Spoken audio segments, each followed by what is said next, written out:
you're in a good place now. You are listening to Perspectives with Ashley Burgess.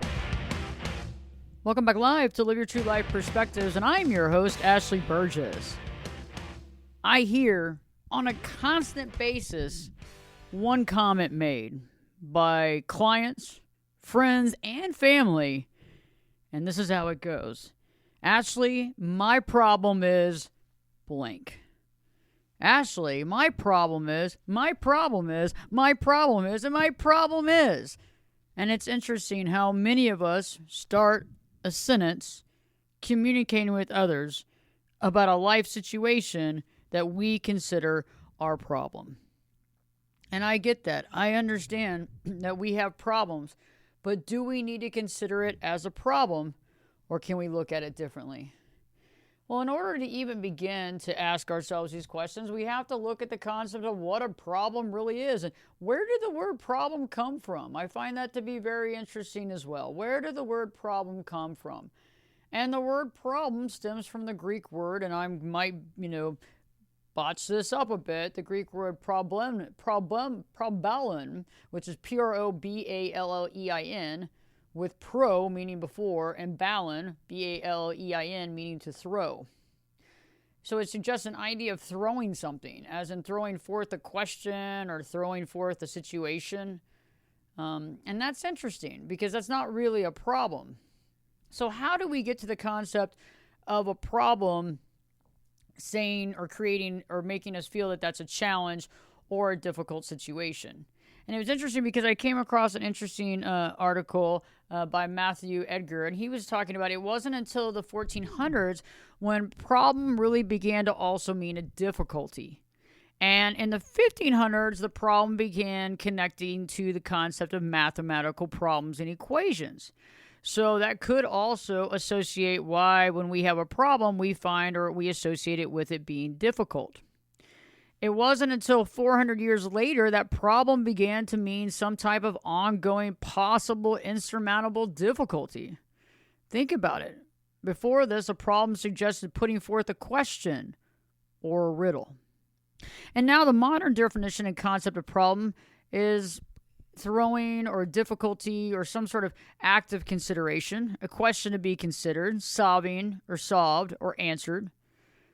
And I think that this is interesting because I feel that when we say that we have a problem, it defines something as being an immediate issue. And I think that when we look at that, we have to really analyze what we feel is a problem and what we're willing to do to change the situation, to change the problem, to get over it. But is it really a problem? Is it a question? Is it something that needs to be considered? And I think that it's a perceived gap between the existing state and a desired state. That could be an option, a perceived gap between the existing state and the desired state. That could be a problem. I think it depends on the way we define problem. We have to consider that. We have to figure out what that is. But I find that the brain, when we say we have a problem, begins to take into consideration of difficulty. It begins to see things as a challenge. And does it necessarily need to be that hard? Do certain things need to be that hard? Do certain things need to be that challenging? Or can it be something that we consider, a question to be solved? And so nowadays when people say, Ashley, I have this problem, my problem is, I find that that's really, really pigeonholing the issue, creating more static in one's life, because even if you're like, my problem is my relationship. Some people will say their problem is, the way that they act or that they're too kind or their codependency. That's my problem. Or, I keep taking somebody back. That's my problem. I keep getting, and it's like, okay, but is this really a problem, or is this just something that we need to take a look in to better understand, to better qualify and quantify what this is really going on in our life, and to what degree is this really a problem? So I want you to ask this question of you. Do you say this? Have you said this in the past? My problem is. Are you saying it now to somebody? Are you telling them what your problem is, and how are you seeing your problem? what does that problem look like? And I think that when we start realizing that we're defining the situation already as a problem, we're kind of pigeonholing ourselves and seeing an issue that has to take place that might be insurmountable. One of the funny things I find is that when we create this within our mind, it's almost like our mind wants us to believe this. Our mind wants to make whatever that is true.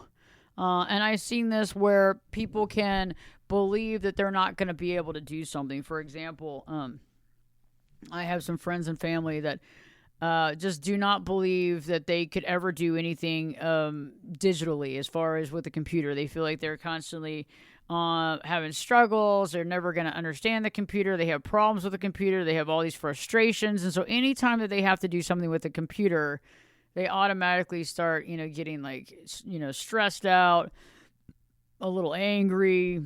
It seems like things aren't already working. They're pushing a lot of buttons and things aren't happening. They're already seeing the worst case scenario. And in that situation, it's really hard to overcome that because we've already created in our mind that we have this type of problem, that we're unable to do this. And so let's begin to identify any area in our life that we consider a problem. And I also want you to catch here any times in life that you actually speak it out loud that this is your problem. My problem is XYZ. Think about that. What is that? Is that necessarily a problem? And how did you learn to say that? At what point in time did you learn to say that? Where did you learn that from? Because it's very interesting, because there's certain problems and then there's problems, but it's also like how we define problem. How are we defining problem? What does that look like? And the more that we understand how we define problem, the more we can probably understand if that problem has been solved or if that feels insurmountable. If we feel like we're completely overwhelmed, unable to solve that, why that would feel that way, why we would come to that conclusion, the stress and strain that's around or surrounded by that situation. And so remember, like when we create this and we say that something is a problem, many of us believe that a problem is hard and a problem is hard to overcome, a problem is hard to solve. Think about what that does to your mind, how it almost stops the ability to find solution. It almost stops the ability to find solution because you're already overwhelmed that this is really a problem. And so think about that. What are your problems in your life? Writing those down right now, creating a journal of things that only you can see is very good, because we can actually begin to look at these things in a way that nobody else has to see them. First off, nobody else has to see them. Nobody else has to deal with it. And you can actually have this as something that you can look back at and understand and see for clarity. Because when we think about solving a problem, we have to identify and define what the problem is. And do we have to label it as problem? Can we just say what the question is or what the situation is? I want to identify the situation. State the situation as clearly as possible. I want to generate, situation solutions. And I think situation is a lot better than problem. Because a situation to me is like, okay, that's a situation. I can figure out a situation. I can come to terms with a situation. But how about, the problem? Another concept is evaluating the alternatives. I'm a big believer in that there's always another way around something. There's always another way around, and there's always a better solution somewhere. There's always a solution, even if we don't look at it, because sometimes we just don't see the ability to have solution. We don't. And those things are very important to understand. Those things are powerful to begin with because we were able to really see that and understand that and decipher that. So we have to decide on options to solve our situation. What are some solutions to the question or the situation? We want to implement the solution, and we want to then evaluate the outcome. And these are really great because when we're dealing with a situation, no longer a problem. And that's what I really want you to think about too, is being able to change the way we talk to ourselves, change the way we talk to our friends and family. Because the more and more that we inundate ourselves with that you have a problem, the more challenging and fixated we get on said problem. And that's where we can garner some power. That's where we can get to where we want to go quickly, making quick changes to our life and evaluating that situation. And that, to me, is a powerful place to be. So I want you to analyze that. When was the last time that you said that? When was the last time that you told somebody your problem? And then I want you to start listening and being a good listener to hear when other people bring that up to you in a conversation. And look at how they actually address it. Look at how it comes forth as their problem. My problem is how they say it immediately out loud as a problem. And if you start listening to a lot of the things that they call a problem, a lot of those things really are not necessarily a problem. They might think differently about something. They might have a different thought processes about something. They might consider something else more valuable than something else. They might have a different value system about something else. But in general, it's not necessarily a problem. But it can turn into us feeling like we have a problem because we keep addressing it and labeling it as that problem. So let's begin to do that as well and figure out, okay, what are some of the solutions to my situation? What are the situations I'm in? And what can I do to augment that? And so beginning to see that. And the more and more that we're aware of other people as well and what they're saying and how they're acting as far as with their situation, it gives us a lot more clarity in our life to see how that comes to us, to see how that is in our life, to see how that connects in our life. And that is powerful. That in and of itself can really guide us to seeing more of our truth or more of what we need to see in our own life to offset that. Because I also think sometimes the problems we identify are our uniqueness, or maybe more like it, the things that maybe we need to work on or augment, but are not necessarily our direct problem. And I think that blanket statement, though, leads us to feeling overwhelmed when dealing with it, and then again getting into kind of sabotaging our mind by really focusing on that instead of solution. When I return, I'll be talking more about how just general definitions or how we define things can get in the way of us being successful, can get in the way of us creating that happiness and that peace that we want. It's the way we say things. It's the way we believe things. Our beliefs are very important. Our belief system is our reality, the way we see things, the way we define things. And if we're defining things as problems, we're creating more havoc in our life, especially if they're not necessarily problems. If they're just a difficult situation, it's making it more challenging for us to come up with solution around that situation, because that difficulty probably creates more of us to sit back. We get a little more edgy about it. We want to stand off from it. We want to avoid it. And again, not creating any type of solution. Stay tuned. There's more of this where they came from. We're talking more about this concept and how we should really be thinking and speaking to better off our situation. Live your true life perspectives with your host, me, Ashley Burgess. Will be back in. I'll be back this time in 2 shakes.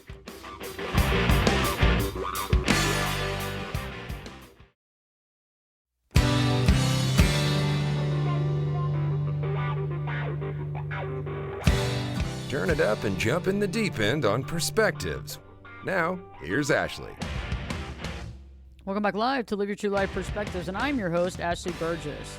On today's show, we've been talking about the power of our words, and I started off talking about the concept of my problem is. How often have you spoken that out loud to a friend or family member or therapist or coach? My problem is this. My problem is that.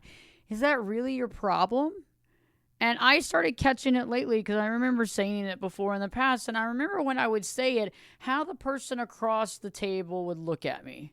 And it was funny because it would always be like, it wasn't an intense change, but you could see how there was like a change within them. You could see how they kind of it was caught off guard. They didn't understand why that was defined as a problem. And I think that's something that we really need to analyze is the power of our words. It's specifically the power of positive words and the power of negative words. Because, and this might not be a negative or a positive, but this does generate a feeling of being overwhelmed. Something that's going to be super challenging or super hard to find a solution to. My problem is, it defines you and whatever characteristic you're talking about as a problem. And all these things need to be looked at and analyzed to understand. And so, I want to really talk about the power of words. And there was a Japanese scientist, Emoto, who did a bunch of experiments on water, and I think many of you might have seen some of those books. I had those books and watched some of those experiments, and it was about how the effect the words had on energy back in the 90s when frozen water that's free from all impurities would form beautiful ice crystals that looked exactly like snowflakes under a microscope. So if you saw that, it looked like a really beautiful, one-of-a-kind snowflake. But water that was polluted, it had additives or fluoride, would freeze without forming these crystals. And he would pour pure water into vials, and he would label them various different phrases, like I hate you or fear. And after 24 hours, the water was frozen and no longer crystallized under the microscope. It could not crystallize, which is very interesting. Think about that. And it would maybe be gray or clumped instead of that lace-like really cool crystal. And then in the contrast to that, Emoto would place labels that would say, I love you or peace on vials of polluted water. And after 24 hours, they produced gleamingly perfect crystals. And those experiments proved that energy generated by positive or negative words can actually change the physical structure of an object. The result of his experiences were detailed, and experiments were detailed in a series of books with the hidden messages in water, and I have that book myself. But this is a very good thought to have here, is that the way that you're talking to yourself and the way you're defining things in your life will directly affect you. If it can because we are energy, and we can get more into that. But we are energy. If you've read any quantum physics books, you understand that there's energy in different states of vibration. You understand, atoms or elemental particles themselves might not necessarily be real, but they form a world of potential and possibilities.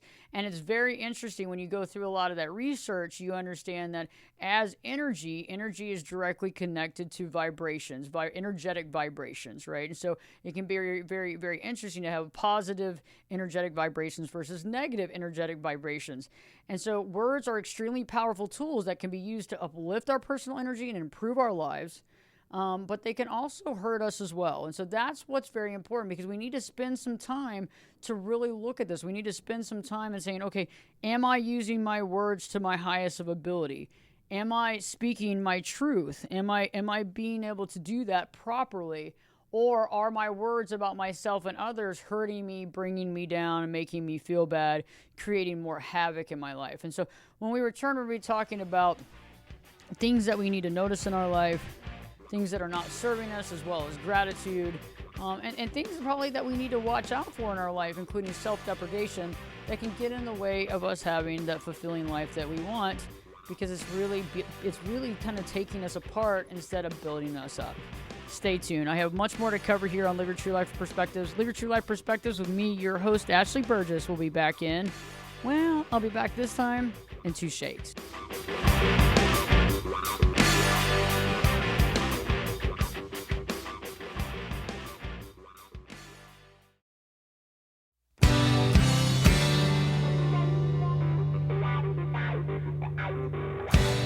This is Jake Busey, and you're listening to Perspectives with Ashley Burgess. Welcome back live to Live Your True Life Perspectives, and I'm your host, Ashley Burgess. On today's show, we're talking about the power of words, the power of our own words, and how important those words are for our growth. Before the break, I was talking about Emoto, the scientist, the Japanese scientist actually, who was putting labels on water. There was a book out, The Hidden Messages in Water, where he would put labels of I love you or labels of I hate you, and how the I hate you ones would come out with no crystals. The water would have no crystal. It would be, gray or misshapen or clumps. And then the I love you in the peace vials, even though a lot of that water that ended up being used for the positive comments were actually not pure water. They were not pure water. They were actually polluted water. After 24 hours of being sent, these messages would actually turn into beautiful crystals. So, it could change polluted water into something that it could augment its reality, as well as, very fresh water, very clean and pure water could be turned to gray and no crystals when you put on I hate you and fear. Now, it's interesting because he went on and did another experiment, and this was testing not the written word, but this was testing the spoken word. And he placed 2 cups of cooked white rice in 2 separate mason jars and fixed the lids in place, okay, labeling one jar thank you and the other you fool. And the jars were left in an elementary school classroom, and the students were instructed to speak the words on the label to the corresponding jars twice a day. After 30 days, the rice in the jar that was constantly insulted was black and gelatinous. It was just a mass of black stuff. And the rice in the jar that was thanked every day was white and fluffy as the day it was made. This, again, is an example of the power of words. And I think that many of us overlook that. We overlook that to ourselves. We speak to ourselves, and my problem is, now that's not horrific, but it's already putting ourselves down as if we have this horrible, insurmountable problem that we can't find solution. And usually when I hear that, I was saying earlier, the problem that they're saying they have is not really a problem. It just might be a different way of life or a different way of doing things, but it's definitely not a problem. And that's something to really think about. It just might be something that needs to be augmented or changed. And I know that some of you out there too, we talk about throwaway words. How many times a day do we throw our words away? Now think about that. When we talk about things that, might not have any meaning in our life. We put things down like I'm so stupid or I'm such a klutz. And it's interesting. I've had friends that will say stuff like that. I've had clients that I can call out and say, hey, you've made this comment multiple times in the session. It's not at your highest good. This might be creating a problem. And I don't think that many people ever think that these words can bring negative energy into our vibration and actually affect us on a physical level, but they actually can, and they do. And I think that because, sound vibration travels through water 4 times faster than it does through open air. Remember that. Sound vibration travels through water 4 times faster than it does through open air. And remember, our body is 70% water. Think about that. Your body is 70% water. How quickly the vibration from a negative word resonates in your cells. Ancient scriptures go back to tell us that life and death are in the power of the tongue. And that's not really even a metaphor. So think about that in that respect. And when we begin to analyze this and understand this, we begin to analyze that, oh my gosh, what I'm saying is directly going to affect me physically. Think about that again. We are 70% of water. Think about that. That's why Emoto's experiments are so interesting. Okay, that serves for that because we're the first one to hear it. The words that we say out of our mouth, we are the first ones to hear it. We are the first ones. We are it. And realizing that, we have the power to augment that, or we have the power to continue to do that. Some of us are in the habit of using the same negative words over and over again. And my problem with that, I'm joking, the situation with that is that the more we hear, read, or speak a word or phrase, the more power it actually has over us. Think about the power that it has over us. Think about the power that it wields over us. Because remember, the brain uses repetition to learn. It uses repetition. It searches for patterns. It searches for consistency to make sense of the world around us. So that's very important. You might not remember exact dates of World War II, but you know what 7 times 2 is, right? You know what 3 plus 5 is. You know those types of things because you've done it over and over again. Think about having a song stuck in your head. I mean, that's challenging. I had a song in my head. Oh my God. I woke up this morning at 6 a.m. in the morning, and I had one of the craziest songs in my head. And I mean, I like all kinds of music. It was John Deere Green. It was a country song. In the hot summer sun, he said, Billy Bob loves Darlene. I had that song in my head when I woke up, and I couldn't go back to bed. And that's the song that I have thought about since 6 a.m. in the morning. That's the song I've been thinking about. We're going on quite some time now. Still got that song in my head, and guess what? It's getting stronger and stronger, because it's repetitive. It's that melody all over again. And repetition is the most powerful tool to imprint something on your mind. Repetition. It's very well used. Geico uses it all the time in all their commercials. Remember when Geico was advertising every single 1 minute? Yeah, you remember the Geico commercial. There's no way you couldn't remember the Geico commercial. And, it's interesting. It's like, it's very interesting when you think about this repetition. Any statement that we read, speak, or see regularly is going to be seen as more valid than one that we only see it occasionally. So remember that too. So think about that. When you see something over and over again, you're going to believe that to be true over what you don't see often. So you might believe the worst.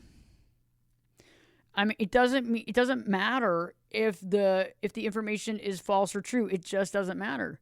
You just hear it over and over again. You believe it to be true. The only thing that matters is how often you are exposed to it. There was some research done out of the University of California at Berkeley, and it shows that a weak message repeated twice becomes more valid than a strong message only heard once. Even one repetition has the power to change your mind. The same goes for pictures, which are just thoughts and ideas concentrated into an image. Repetition increases our mental validation of anything we're exposed to. Repetition. It works very well on commercials, advertising, political situations. Yes, getting to sway your vote, sway you politically, make you believe certain things. All these things are done in repetition over and over and over again, and it makes you believe that this is definitely true because it's over and over again. And so we need to be fully aware of what we are allowing into our life. We need to be fully aware of what we're listening to. And it's interesting. And think about how often somebody might have put you down in your life. Might have said something bad about you. I mean, might have helped shape a false self-image of you. Maybe they called you fat or stupid or dumb or, whatever it is, ugly or short or whatever, and you begin to believe it. And you take on that false self-image. And that becomes your image because you heard it over and over and over again, making it real. And that's not helpful. That's not good. And that's where I feel like it's like, you have to really think about what are we exposing ourselves to? What are we around all the time? What are we exposing ourselves to? And we need to be aware of that. And if you have someone in your life who is putting you down or has put you down, I want you to really recognize that as well. Because, if you keep hearing that, you're going to believe it. So we have to consciously make our words work for us. We have to make our words work for us. We need to really seize the power of our words. We need to benefit from them. And we need to start with the words that we're using. We need to also eliminate any name-calling or self-criticism. Everyone's doing the best they can. And so we have to be aware. We have to be kind, be empathetic, be compassionate to ourselves and others. Many of you call yourself names. You put yourself down. You have anger and resentment toward yourself. You got to be careful with that. Those things will put you down. You'll feel bad. We got to watch out about what we say to others, how we treat them. Are we hurting them in some way? How is that affecting them? How are things going with them? How are they dealing with these types of things? What are they dealing with? And realizing that, sometimes people will do bonehead things, but being able to help them to see something without having to put them down or making them feel bad, just trying to give them some help and reassurance in a way that they can learn from their mistakes or learn from issues. We have to put a stop to our self-deprecation. Because a lot of times we can make, jokes about ourselves, and sometimes it's funny, but you know what? A lot of times, though, we're putting ourselves down, and we're ultimately making ourselves feel bad from this. It's not a helpful stance. It's not a healthy stance. We're not getting, nothing positive is coming out of the self-deprecation. And words have power. And remember that, our energy and our quantum energy, there is no sense of humor. It's not like it's like, oh, this is a joke, or this isn't real, or, oh, don't take this seriously. That's not at all what's happening here. It can't decipher the differences between your self-deprecation and your truth. Very important. Another aspect, too, is gossiping and speaking ill of others. When we gossip about one another and we speak ill of others, it's not good. And so remember, your words resonate back to you. And so the more you speak ill about other people, the more it's going to ultimately hurt you in some degree. And gossiping and drama is not something that aids or helps our life. It really doesn't. And the interesting thing about gossip is that I found that anytime that I've ever interacted and spoken in some sort of gossipy way or talked about other people, anytime that I did that, I lost myself. I was no longer, I was no longer doing me. I was now in a different kind of universe, talking about that other person, not even focusing on my truth, not even focusing on what I needed to focus in on that moment, not even connecting the dots with that. I was so off on the sidelines of life, trying to do X, Y, Z because I was talking about that or speaking. I wasn't actually even living my own life. And that is so interesting when you're not even living your own life, what that means. That's so powerful to be able to observe and see. And so one of the things we want to do is we want to eliminate this negativity out of our vocabulary. We don't want to put a bunch of negative energy out there. I'm not saying that you need to be this positive, like, you're just going to be floral speaking all day and you're just, it's going to be unicorns and rainbows. I'm not saying that, but we do need to be aware of that negative energy. We need to be aware of that negative communication. We need to be aware of that negative comments, the negative talk, the negative self-talk. I think that's important. We also need to be aware of our positive side and uplifting, and we'll talk more about that in a bit. But in the meantime, I want you to consider, how often, are you speaking in a negative way? How often are you speaking in a negative way? And that's hard to always see. You have to do a lot of observations. You have to be aware of it. You have to really dig deep and see it for what it is. You really have to get in there and analyze the situation so that you actually see it for what it is. And that's powerful. It's very powerful. So the more you see it, the more you're aware of it, the more you catch it, the more you are going to feel better about yourself, the more you're going to feel not only vindicated, but you're also going to be able to feel lighter. You're going to feel happier about a lot of your choices. You're going to feel good about a lot of things in your life. You're going to feel you're going to feel vibrant. You're going to feel lighter, because the more negative words that we're using to describe things, the more we end up, taking that in, buying that energy, believing that energy, and all those things. Very important to really recognize that, see it, understand it, and move forward.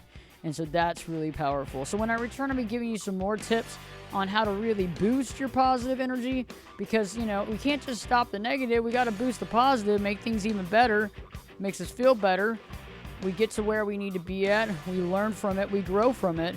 And we're able to really attain some of these things that we want to attain and feel better about it. Stay tuned. Live Your True Life Perspectives with me, your host, Ashley Burgess, will be back in. I'll be back this time in 2 shakes.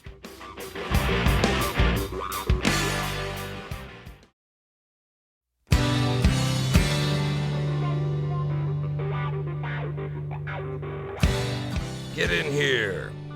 You're listening to Perspectives with Ashley Burgess. Welcome back live to Live Your True Life Perspectives, and I'm your host, Ashley Burgess. On today's show, I'm talking about the power of words, and we started today's show about my problem is. And a lot of times when we say that, we don't really have a problem, but we're defining it, and we're using this kind of somewhat negative language to define something about our life. And sometimes we get a lot deeper with that. We might have a lot of name calling to other people. We might be super critical of ourselves. We might even be self-deprecating.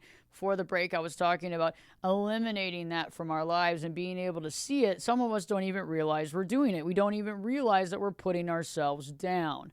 And that is something that we have to come to grips with. If we don't realize it, we don't realize it. And we have to start being aware of these things that we say over and over and over again. Many of us are saying the same things about ourselves over and over again, creating this in our life and creating these patterns in our thoughts and our words that create negativity in our life.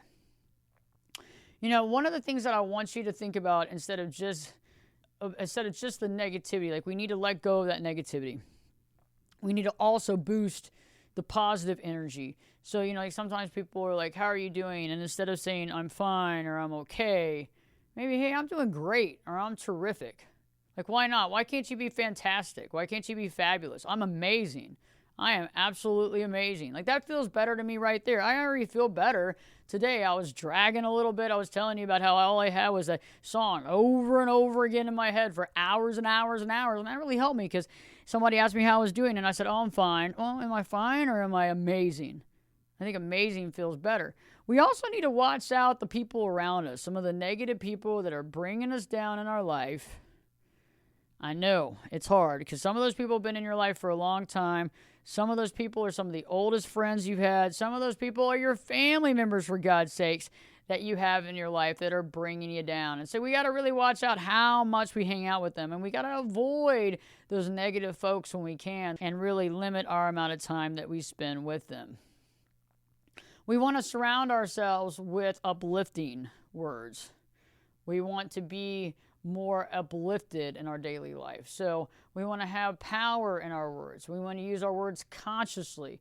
We want to use our words to shift our life, to bring energy into our life instead of putting us down. We want to bring energy. We want to bring power into our life. And that is where I want to see us. That's where I want us to be at. And having that power and that energy to have that in our lives. And that in and of itself will be super powerful. So we definitely want to do that as well. And so I want us to think about that as, you know, how can we bring more positive energy into our life? What kind of uplifting words can we speak about others and ourselves? You know, what do we do? How can we imagine like positive energy generating from ourselves? How do we, be positivity? How do we wear positivity? How do we wear, and to me, it's like eventually positivity can become your truth. It just takes time because if we've been working on a different set of truth for a long time, if we've been working on things that are not our truth, like we've been telling ourselves these negative things over and over again, that feels like the truth, but is that really our truth? No, it's just repetition. Remember, we can have that repetition over and over again and believe it. I talked about, some of the various studies where, as long as you hear it twice, you believe it, even though it's completely false. That's why you have a lot of this, stuff on the news and TV, over and over again, propaganda, all kinds of stuff, because you begin to believe it because you've heard it so many times. And so that's the thing, is that we have to start realizing what we're saying to ourselves. We have to stop that negative concept toward ourselves. We have to see the repetition. We have to catch it while we're saying it. We got to stop it. We got to catch it. We got to get rid of it. We got to let it go. All these things have to happen. And then we have to employ some real positive aspects in our life. We have to sit there and change it. We have to get rid of the negative, though, before the positive. And I have a lot of stuff on that. We can talk a lot more about that.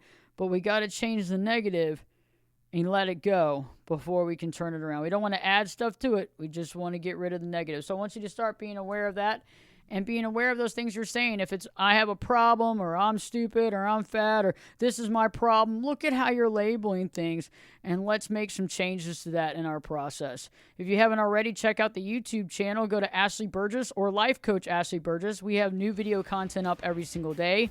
You can find me on TikTok, Relationship Rescue, as well as Facebook on Ashley Burgess, Instagram on Ashley Burgess, and love to hear from you. So you can always send me a message and I will respond. I look forward to, responding to your messages if you have questions. I'm starting to actually respond to subscribers' questions on actual YouTube videos. So stay tuned. I hope that you connected with this show. Live Your True Life Perspectives with your host, me, Ashley Burgess, will be back in. I'll be back this time in 3 shakes.